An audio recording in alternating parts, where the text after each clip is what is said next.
You reach for your phone before your feet even touch the floor in the morning.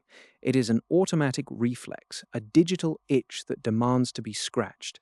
But what if you stopped? What if you walked away from the endless feed, the curated highlights, and the constant hum of notifications? The transformation inside your brain is far more dramatic than you might imagine. To understand the change, we have to look at the chemistry. Social media is not just a tool, it is a dopamine delivery system. Every like, comment, and share triggers a release of dopamine in your nucleus accumbens. This is the same neural pathway activated by nicotine, cocaine, and gambling. It creates a feedback loop of anticipation and reward. When you are scrolling, your brain is in a state of high alert, low focus engagement. You are scanning for threats, opportunities, and social status. This is the infinite scroll architecture, designed by behavioral psychologists to keep you in a state of constant, fragmented attention. When you cut off the supply, your brain enters a withdrawal phase. Research published in the Journal of Social and Clinical Psychology found that people who limited their social media use to 30 minutes a day experienced significant reductions in loneliness and depression within just 3 weeks. But those first 72 hours are brutal. You will likely experience what experts call phantom vibration syndrome.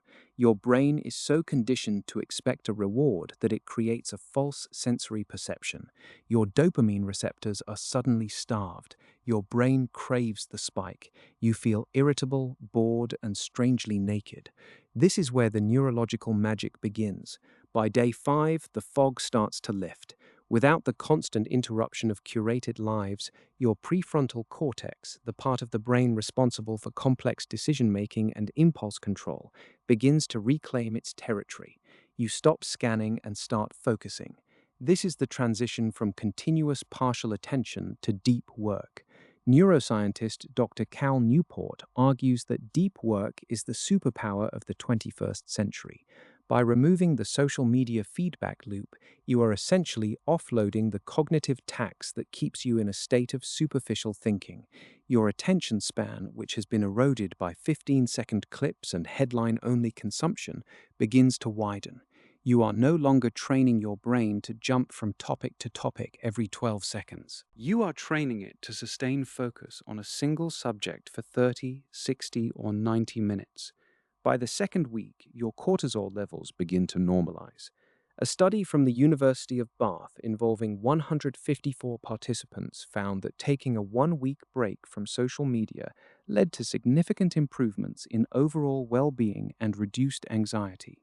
Your brain stops viewing your social circle as a competitive performance space.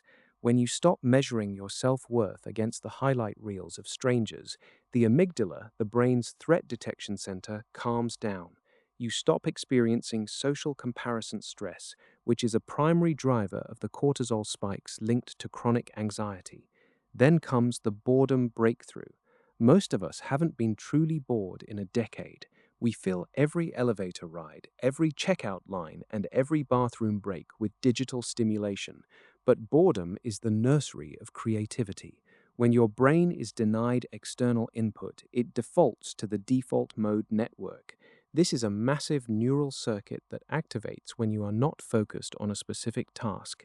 This is where your brain processes memories, reflects on your future, and makes creative connections. It is where you solve the problems you were too busy to notice. By removing the feed, you stop suppressing your own imagination. By the end of the first month, your time perception actually changes. Social media creates a phenomenon called time compression. You spend 2 hours scrolling, yet it feels like 15 minutes because the information is coming in at such high velocity. When you disconnect, your brain returns to a more linear processing speed. You find yourself looking at the clock and realizing how much time you actually have in a day. You become the pilot of your own clock again, rather than a passenger in a machine designed to monetize your seconds. However, it is not all smooth sailing. You will encounter the fear of missing out, or FOMO. This is an evolutionary hangover. Our ancestors survived by being part of the tribe. If you were cut off, you were vulnerable. Social media exploits this prehistoric instinct by making you believe that if you aren't watching, you are being left behind. But notice this: when you finally return to the world, you realize the tribe was never actually there. You realize the digital world was a simulation of connection, not the substance of it. Your sleep cycles also undergo a radical shift. The blue light from your screen suppresses melatonin, but the psychological stimulation is the real culprit. Your brain enters a sleep-ready state much faster when it isn't processing the collective anxiety of 3 billion people at 11 p.m. REM sleep cycles become deeper, and your ability to consolidate long-term memory improves. Think about the sheer amount of data you have forced your brain to filter over the last few years. You have been consuming more information in a single week than a human being in the 18th century consumed in a lifetime. By stopping, you aren't just taking a break, you are initiating a hard reboot.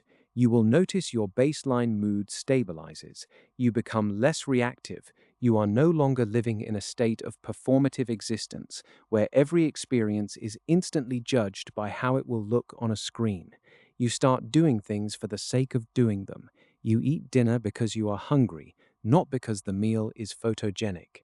You walk through a park to enjoy the air, not to show the world you are outdoors.